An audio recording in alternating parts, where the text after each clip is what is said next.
I'm ready. You ready? What's up, class? Me and Keon today at BTF. Yeah, speak louder, man. What's up, class? Me and Keon are going to be talking about the Civil Rights Movement. The research we're going to be coming from is a timeline from infoplease.com. The Civil Rights Movement was a very important time for the U.S., especially for African Americans like us. Okay, let's get to the business. All you boys some snitches and y'all trying to take my riches. Let's get started. Okay. July 26, 1948, President Truman signed an executive order that declared a policy that there should be equal treatment for all persons in armed services, regardless of race, color, religion, or national origin. Now let's jump ahead 6 years. On May 17, 1954, the Supreme Court rules on a landmark case, Brown versus Board of Education of Topeka, Kansas. The ruling paves the way for a large scale of desegregation. The decision overturns the 1896 Plessy versus Ferguson ruling that's separate but equal. It was a victory for NCAA member Rosa Parks refused to give up. NCAA? What? It's NAACP, man. We went over this stuff. Hey. NAACP. Attorney Thurgood Marshall, who later returns to the Supreme Court as the nation's first black justice. A year later, in August 1955, a 14-year-old Chicago boy named Emmett Till was kidnapped. Two white men, J.W. Millam and Roy Bryant, were arrested for the murder and acquitted by an all-white jury.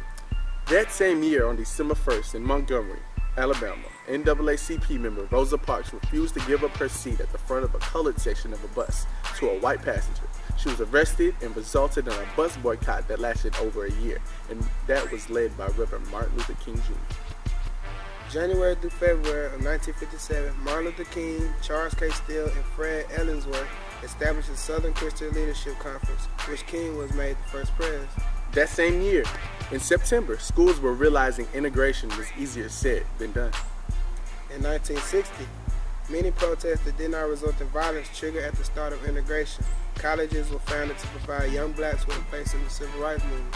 In 1961, on May 4th, over the spring and summer, students began testing new laws that prohibited segregation in interstate travel facilities. And on October 1st, 1962, James Madriff becomes the first black student to enroll at the University of Mississippi. On April 16th, it's 2 days after my birthday, 1963, Martin Luther King was arrested and jailed during anti-segregation protests in Birmingham, Alabama. That same year, in May, during the civil rights protests, fire hoses and police dogs were used on black demonstrators. Get out of my yard! Get out! Get out!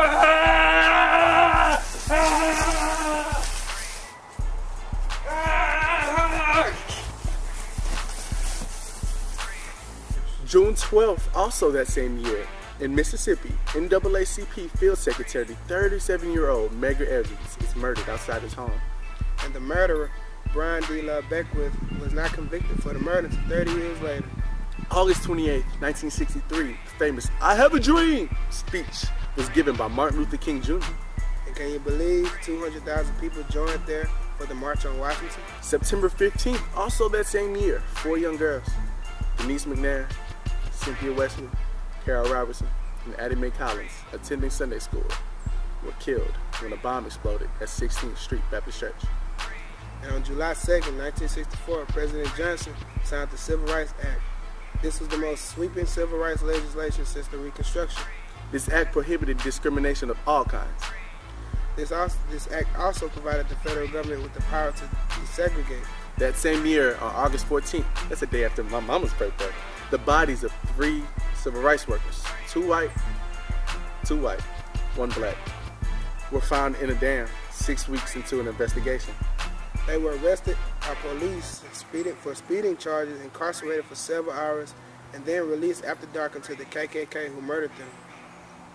On February 21st, 1965, in Harlem, New York, Malcolm X, the founder of the Afro-American Unity, is shot to death. It is believed that the murderers were members of the black Muslim faith, which Malcolm had recently abandoned. August 10th, that same year, 3 days after Mama's birthday, Congress passes the Voting Rights Act of 1965. This made it easier for blacks to register to vote.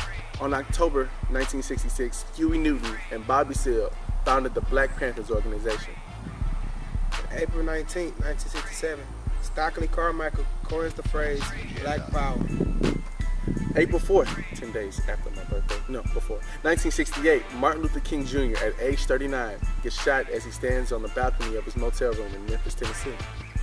Although African Americans, me being yellowbone, has been through a lot of my ancestry, there is still racism alive. Me being a red bone and doing research of my ancestry, I have a great understanding of my heritage in African American culture. And although some of the black youngins fall by the wayside, we as a people making a difference in this world. From building the appliances you use to clean to becoming the president of the United States. We do this. We're still doing this.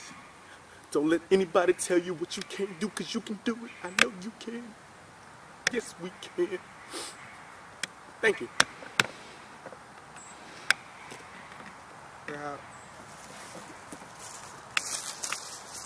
Put your pants up, man. That's what's wrong. That's why the white people judge us for that.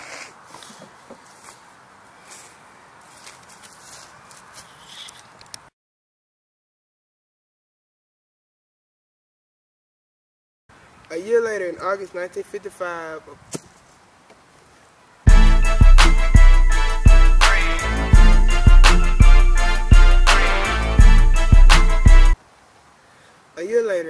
1955, a 14-year-old Chicago boy by the name of